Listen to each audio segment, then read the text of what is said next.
Thank you very much, Deb, and thank you for this invitation, for the kind words addressed to me, and good afternoon, good evening, actually, colleagues. And I'm really honored to be in such a group of wonderful professionals and people who are taking really seriously the sustainable development, the 2030 agenda, and the voluntary national reviews, which actually show what and how countries are dealing with sustainable development.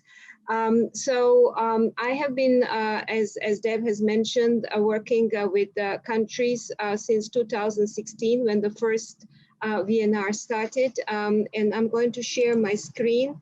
So basically, what I focused my my presentation on I'm starting with some numbers so that you see where globally countries are in presenting their VNRs, and you will see that there are only 24 countries globally who have not presented their VNR yet, which I think is quite a good and successful way of countries really stepping forward to present what they are doing. And as you know, High-Level Political Forum is one of those forums that works under the all-state formula, which means that it has 193 members of the United Nations, but it also has members of other UN agencies. So actually, it has 4 more countries which are not members of the UN, but are members of other organizations, and those are Cook Islands, Holy See, Niue, and the State of Palestine. Yes, you can go ahead and to the next slide. Irena, you guide him. He will be changing the slides. Yes. Sure. Thank you so much. I really apologize for that. So you will see that how many countries, those in orange, have not yet presented. You will see that in your region, it's a very good presentation. There are only 5 countries, and also it includes the Pacific, so not only Asia, but and the Pacific part of it. So you will see that there are only a few countries who have not presented their VNR. You can go ahead. And then you will also see by years how every year each year there were more and more countries that presented their VNRs. I have focused the rest of my presentation really on stakeholders. Our Department of Economic and Social Affairs has come up with and done a research on the stakeholder engagement in the VNRs. You can go change the slide. So what I have put here is I know that you all know what VNRs are, but also to remind us what they also should be, and what we have in the 2030 agenda. Because if you look at the 2030 agenda and the good question that Deb said, why is it follow up and review and not the other way around? Why there is nothing about monitoring, about evaluation, accountability? And that is because when the 2030 agenda was being negotiated, and I was supporting that process from the Secretariat side, member states could not want to agree to more than that. But at the same time, as Deb has mentioned, it was a step forward because at least the 2030 agenda, as opposed to the Millennium Development Goals, has some kind of the review and has an instrument through which countries are coming forward and are presenting what they are doing at the national level, even though it is voluntary. So you will see that there is a lot of if you look at the first row, I believe that is happening quite well. The partnerships, the engagement of the society, depending, of course, always on the level, and you will see later on how globally it looks like, and also peer learning. What we have established from the Secretariat side is a very robust preparatory process, which consists of three global workshops and also a regional workshop that we do with the regional commissions. So for example, when the Regional Commission of ESCAP in Bangkok has its own regional sustainable development meeting, we always have a meeting, a workshop for the countries from the region that are presenting the VNR in that particular year to discuss their own experiences and their own regional issues that are not always so much prominent at the global level. So this peer learning is now already being quite developed.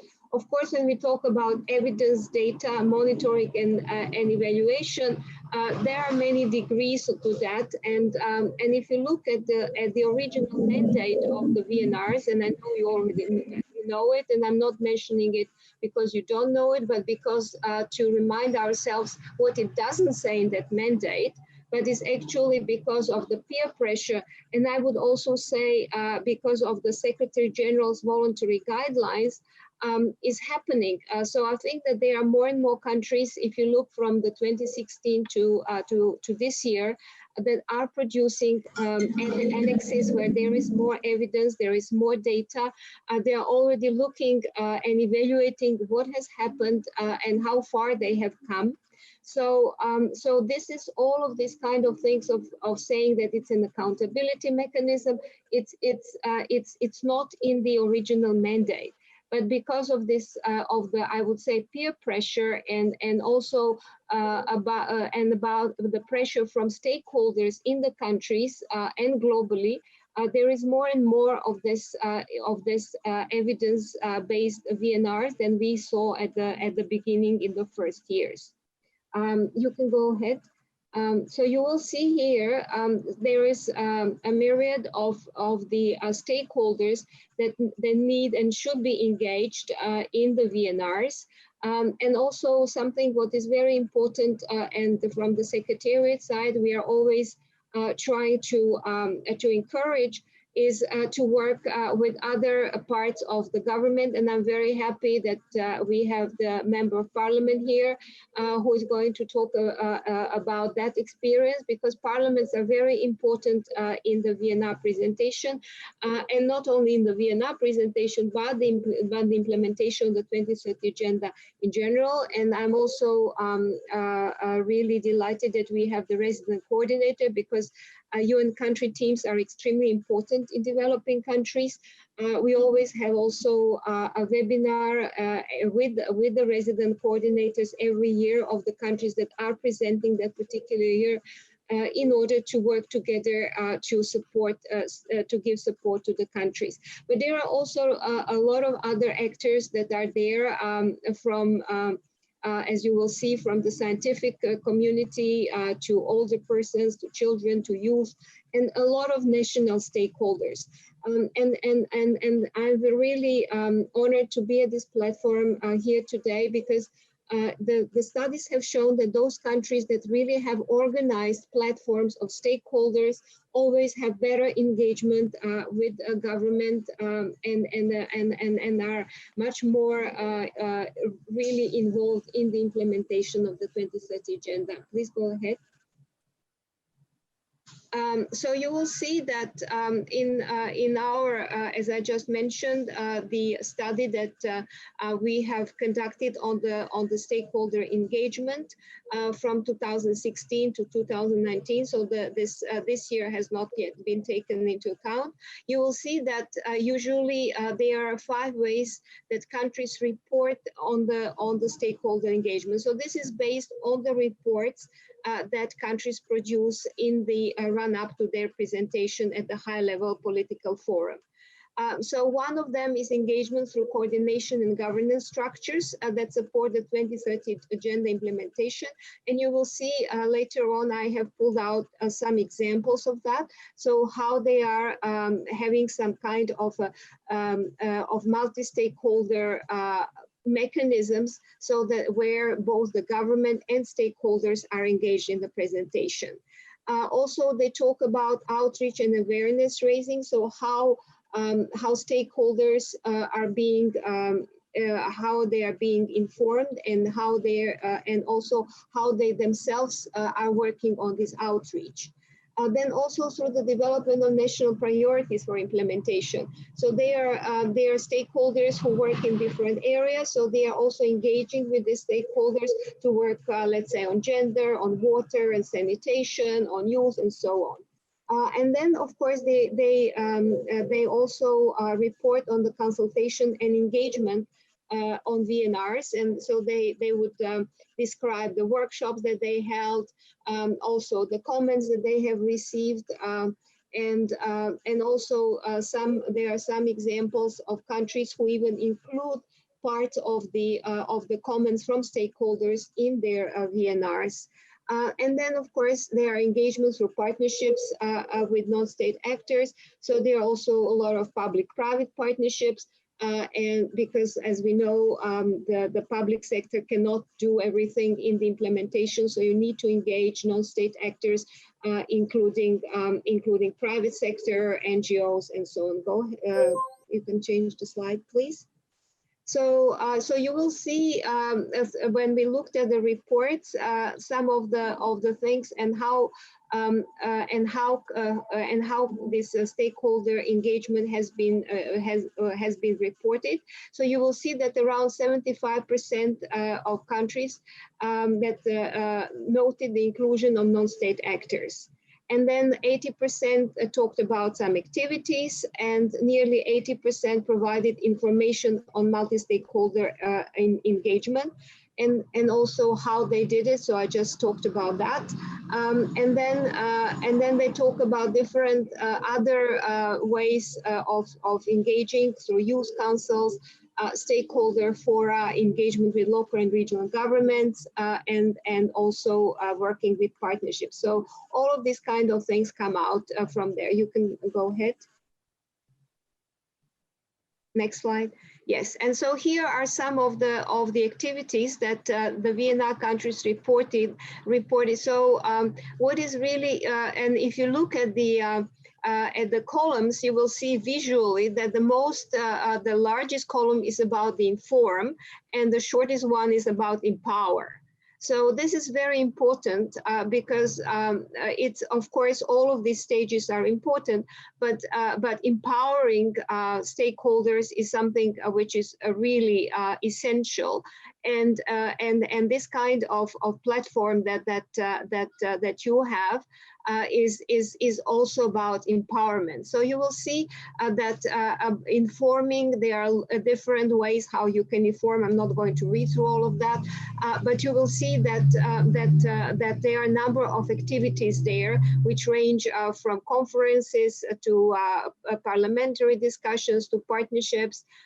All of that is there. Then when it comes to consulting, it's not as many activities that are being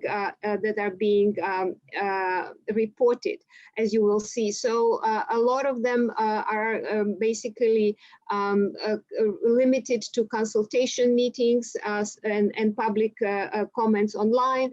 And then also working directly with the public is also, there are not a lot of activities there. As I mentioned, there are institutional arrangements that countries have established through official mechanisms that they have, that most countries do at least report to have some kind of multi-stakeholder mechanism.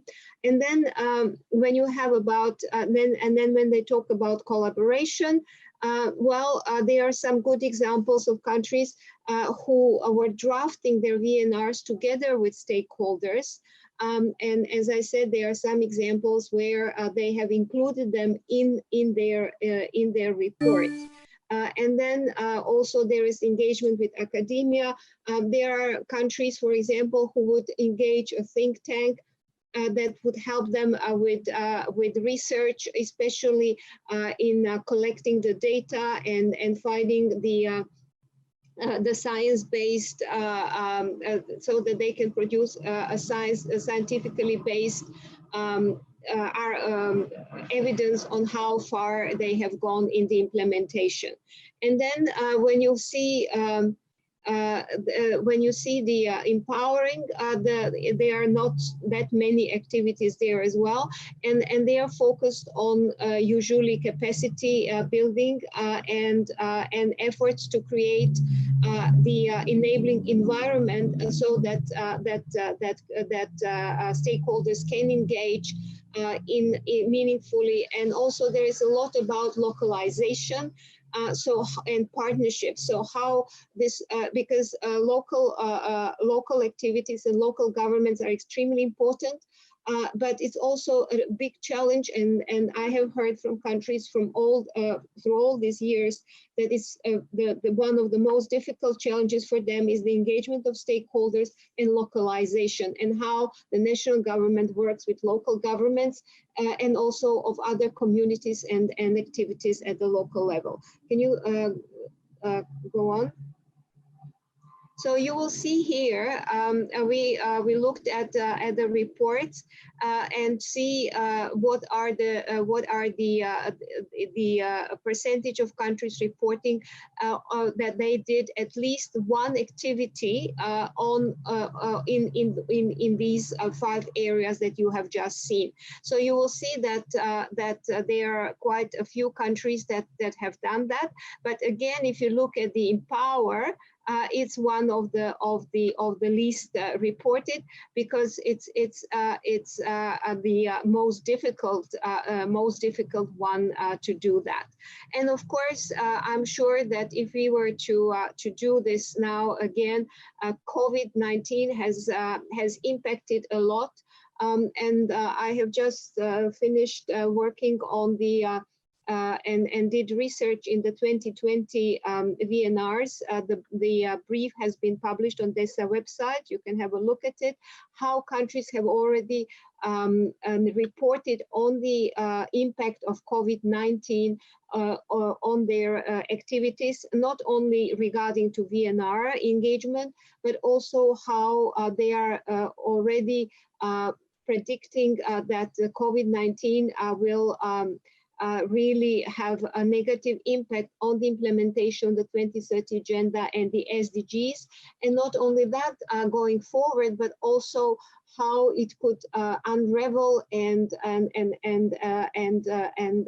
decrease the achievement of already achieved gains in that area. So, I'm sure that if we were to do that now, that even this whole chart would look different, because a lot of countries reported in their VNRs that the COVID had also impact on their engagement with stakeholders. Because a number of countries have, they try to use the electronic devices and virtually engage, but many had challenges with internet, with connectivity. Some of them resorted to some innovative ways of doing it through radio, community radio, through telephones, so they are trying to bridge this digital divide. You can go ahead. You will see also some other here charts. Can you change the slide, please? So this is a reporting of specific initiatives with one or by state actors. So you will see how the percentage of that by countries, and you will see that that civil society is the one that is the most engaged. What is quite encouraging, I thought that it was the engagement of private sector. And you will see how it changes from year to year, and it's not always the last year that is the best. You will see that actually the one on the private sector is 2018, but then again you see that academia and the youth are not as engaged as we would have liked it to be, and you can see all of this. And then also volunteers. What is encouraging, if you look at the first 2 years, there was zero engagement. Now it is at least some of that volunteers are being engaged. Next slide, please. And then you will see also how many countries, the percentage of countries that have included non-state actors in drafting the VNRs. So this is really, you see the uptrend. So you see from 9% in 2016 to half of that in 53% in 2019. So this is something which is encouraging, and I believe here that there is also quite a lot of peer pressure here because countries do, when they come together, they do discuss, especially in our global workshops where there are only countries there. There are no other entities, so they tend to be very, very open, much more open than they would be in a public meeting. And they do talk about this engagement, and they hear that how important it is. So I think this is also something to do with that. Next slide, please. So on this slide, you will see there was we conducted last year a questionnaire, and it got quite a bit of responses. We thought was quite good, 234 responses, and it's from all stakeholders. It was governments, but also non-state actors. So you will see what they said about the VNRs. And you will see that in those that about half, a little bit less than half, they are talking about they feel that the VNRs have been useful in sharing lessons learned and experiences gained, sharing the SDG implementation, advancing national implementation, mobilizing partnerships. But then you will see that that they still feel that more specific guidance needs to be provided on the preparation, content, approaches to VNRs. And this is something which we are trying to work and support countries. What we are always telling countries, a VNR is not a one-off report. It really is a process. And and we have heard from many countries, if you do it right, and you really engage everybody, and you're really trying not, as some have put it, to make it the beauty contest, but really have a realistic, and I think it was Deb who was talking about that, but really make it a realistic and honest picture of the implementation. It is the most useful, and you will also have a lot of usefulness for it, and you could build on it even after you are presenting the VNRs at the HLPF. Next slide, please. So here are some of the benefits that we have gathered, and it's really based on the experience that we have heard, what countries and other stakeholders were telling us during these 5 years, and some of them I have already mentioned, and it's really about the providing accountability and communication tool, about monitoring the SDG implementation, including Parliament, Supreme Audit institutions, also other branches of government, so not just the executive one. So it's really about mapping. A lot of countries were talking, especially at the beginning when they started the implementation, about how the VNRs help them establish a baseline from which they would be measuring their implementation and evaluate it, and really engaging the whole of government, because as much as it is a big challenge to engage stakeholders, we have heard from a lot of those government representatives how it is difficult to establish coordination and coherence across the government itself, because we all know that governments usually are working, or were used, we are hoping that this is now changing, that's why we say changing mindset, that they were working in silos. So each a ministry, each department would have its own portfolio, they would be doing their own work, and they would not be looking at what other departments or ministries are doing. So this kind of coherence, which is needed if we want to have to achieve sustainable development and sustainable development goals, this is something which the VNRs can definitely help with. So these are all, I'm not going to read it all, you can later have this and look it for yourself, but this is what I have touched upon in my presentation, what are all these benefits. Then if you go to the next slide, you will see the challenges, which of course are shorter from the Secretariat side, because you know we try to tend and always emphasize the good side and are less how to say we should not be really talking as a secretariat who tries to support and show the best progress always about challenges. So we rely to all the other partners who are engaged in VNRs to talk about challenges. But these are the challenges, as I said, we put those challenges that came from the countries themselves. So they are the ones who told us these are the challenges that that we are encountering. So, so insufficient time and resources for more robust capacity building. So this is something we're always saying to countries, you need to start, if you want to have a VNR process, which is going to help your national implementation, you have to start early. So it's never too early to start. We are also talking and also saying that this is a good way that you can actually build capacity of various actors. So you have to work with various levels of government. So you're going from the national level to the state, regional, subnational, depending on each government, on each country's setup.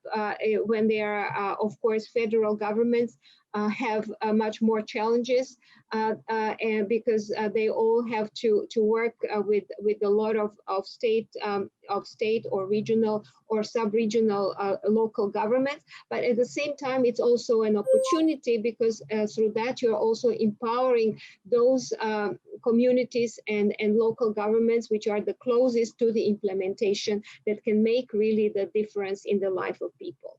And then insufficient and an ad hoc engagement of stakeholders. So I have already mentioned at the beginning, if you have a platform like this one, which is continuing and it's not the one-off thing for the VNR, okay, we have 5 workshops, we do the, we share what we have come up with, and then that's it.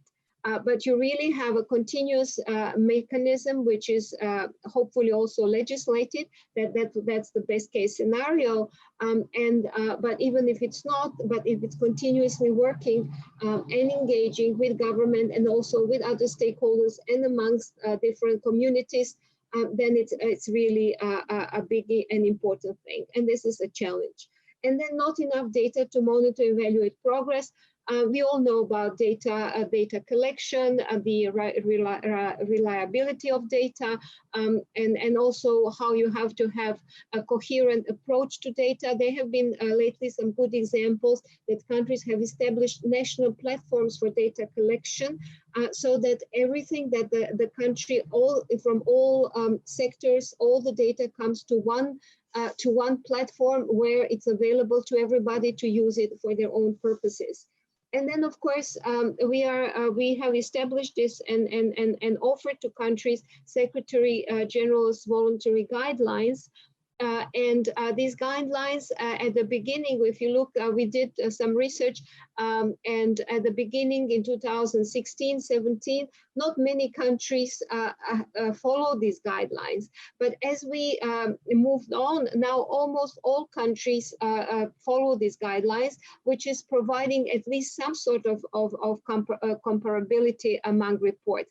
But as I say, because it's voluntary, and those all of those actors, especially from government, who are engaged in development, as you know, everything is being voluntary, and everything is being very much emphasized, the sovereignty of countries and their own way of how they have to to decide what they are going to report on and how they are going to report on that.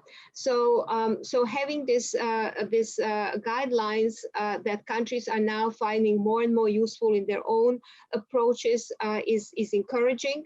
And is providing, at least as we go now for further towards 2030, some sort of comparability. Next. Next. So here are some of the things that we have found out what can be improved. We look both at the national level and at the global level. And also this is what can be improved in general for the VNRs. And then we also look how the engagement, you will see this, of the stakeholders could be improved. So, so you see all of this thinking of whole of society, whole of government approach, using multi-stakeholder teams, using international assistance when needed. All of that is something which needs to happen. Also linking the VNRs to reporting to other mechanisms and conventions. There are a lot of countries who report to, let's say, to other human rights treaties, to environmental conventions, but they don't always mention it in their VNRs. And they don't, in their own implementation, they do not synergize, and sometimes the strategies that are being implemented in that stream is not always widened to be implemented in a wider implementation of that same environmental convention. If you, for example, they don't always mention it in gender. There are a lot of countries who are parties to the CEDAW, to the Convention on Elimination of Discrimination Against Women, and there are a number of strategies that countries implement in that area, but they don't widen it to also be useful for the implementation of the SDG on gender. So, you know, this kind of making these interlinkages is crucially important. And one of the things, if you link the VNR to reporting to other mechanisms, can also be beneficial for the internal implementation. And then, of course, strengthening monitoring and oversight. And parliaments and supreme audit institutions, and strengthening cooperation among all branches of government. I have mentioned all of that. That can also be very beneficial because the supreme audit institutions are outside, they are independent, so they can have a really a broad picture of what is happening at the national level. And these reports are often they are not public in many cases, so they can really be very honest and can really help governments in their implementation.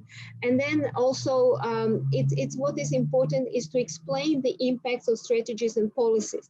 So we always say to those who are preparing a VNR report, it's not enough just to list a number of strategies and say, okay, we have strategy X, Y, Z, and so on. But it's also saying why you have implemented those strategies. What did you want to achieve by them? How successful you have been. This is something which is important. And then also being honest in showing progress, but also not only showing a rosy picture of how everything is nice, but really be honest about it and say, yes, we have done a lot of progress in certain areas, but these are also the gaps and challenges we are facing. And this is also important to identify areas where support is needed. We have heard from a lot of donors, also from our colleagues in the RC system, that if the countries identify what their gaps and challenges are, where they need support, it's always very useful to them, and they look at those VNRs to find these areas and to help countries then in those areas which countries themselves have identified. Because what is important is that countries need to be in the driving seat. Countries need to be the ones together with, and I'm not going to say countries, I don't mean only governments, I mean everybody, stakeholders, private sector. different institutions, they all need to identify their priorities and be in the driving seat. So that is very important. Now we're going to the global level. Next slide, please. So these are possible recommendations for the HLPF review as well. As you might know, there were resolutions which asked for the review of the HLPF. Actually, it was to be last year in the 74th session of the General Assembly, but because of COVID, countries decided to postpone it for this year. So somewhere probably, actually not for this year, but for this session of the General Assembly, because most likely this review will start happening at the beginning of next year, probably January. So these are some of the things that we have heard from the countries, and we have seen that countries who are using SG voluntary guidelines, as I have just mentioned, they would increase comparability and also improve the overall quality of reports. So this is something which could be maybe more legislated than it is now. Also focusing in our presentation at HLPF on explanations of impact and policies, lessons learned, peer learning, because what we have also found out is that sometimes countries have very good reports, but their presentations do not do them justice. And also strengthening interactive discussion, including providing more time for Q&A and getting recommendations. This year, because HLPF was virtual, we resorted also because many countries have a pre-recorded VNR presentations for the stakeholders to be able to ask questions. We resorted to written questions and answers. So countries actually then were obliged to provide their answers in writing, which we thought was also quite interesting, and they are being they are put on the website of the country together with their report. So this is also providing some sort of feedback. And then also strengthening the role of HLPF as a platform for peer learning and exchanging of experiences, which also goes more to the time that is allotted to the VNRs. And then also strengthening HLPF to be some kind of a broker and matchmaker for partnerships in the follow-up after the VNRs, because it's also important to build on the VNR process after the VNRs and to continue that and to utilize those good experiences for the national implementation. Next slide, please. So these are here some of the reporting on multi-stakeholder engagement, some opportunities for improvement and good practice. So you will see that what is important is to show why, who, what, when, and where of the stakeholder engagement. If you recall those charts I've shown you, countries vary in showing that.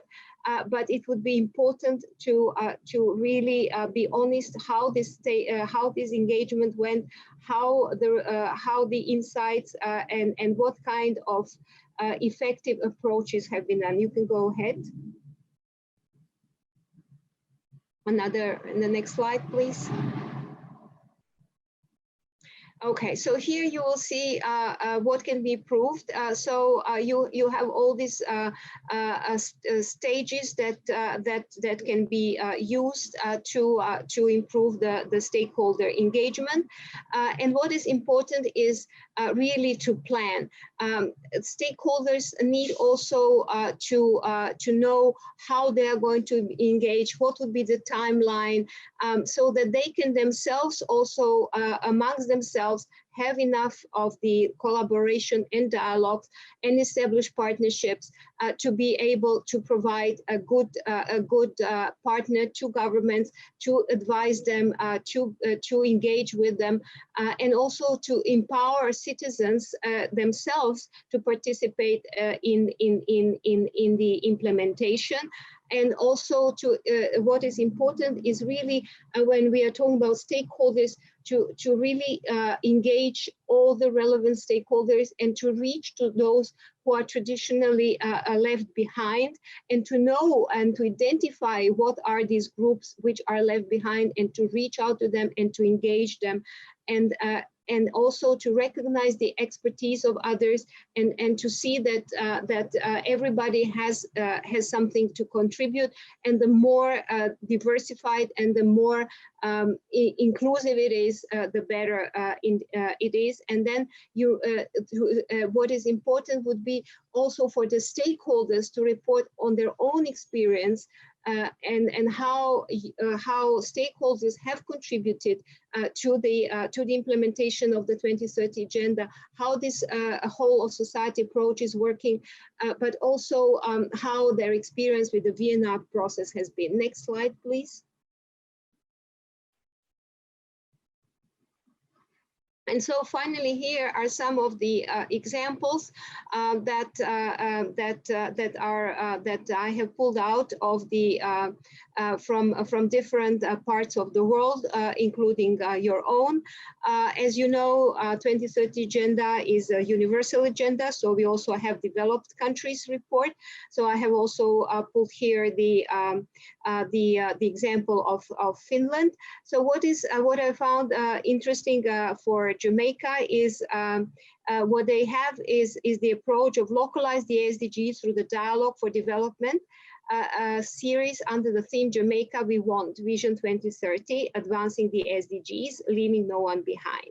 So this was a kind of a really widespread, according to their report, that engaged all the country. And in Namibia, what was interesting is that they also that they engaged all the stakeholders in data collection. So I thought that was, you know, using big data, and then it was validated by the statistical agency. But there is, as I'm sure you are aware, there's a lot of discussion about big data. So that was an interesting example to do that. And also so what in Cambodian approach, what was interesting was how they were using the innovation to achieve what they call a CSDGs, which is Cambodian SDGs. And they used tax revenues or ODA, how to crowd in private investment. So that was another interesting way. And also they established some new developments in finance architecture. For Mongolia, they had a series of multi-sectoral consultations, and they also provided trainings with the representatives of the central government, but also including local and all the other governments. And they helped in building an understanding and deepen the knowledge about sustainable development. And also all of this contributed to the national development policies and the planning systems. For Finland, they have a different body, so they have National Commission for Sustainable Development, which also is a multi-stakeholder, which includes government together with other actors. They included also their indigenous populations, displaced persons, migrants, so a lot of them. But also they have they have also the scientific body, and also they have instituted something which they call operational commitments, so that each organization can make a commitment what they are going to do and how they are going to contribute, and this is like a society's commitment to the implementation of the 2030 agenda. So these are some of the examples, and this is some kind of a sketch of where we are in 2020. So this is where I'm going to stop. And thank you very much for your attention, and I'm very happy to answer any questions that you might have, or hear a lot of comments which are, I'm sure, going to be useful for my work as well. Thank you.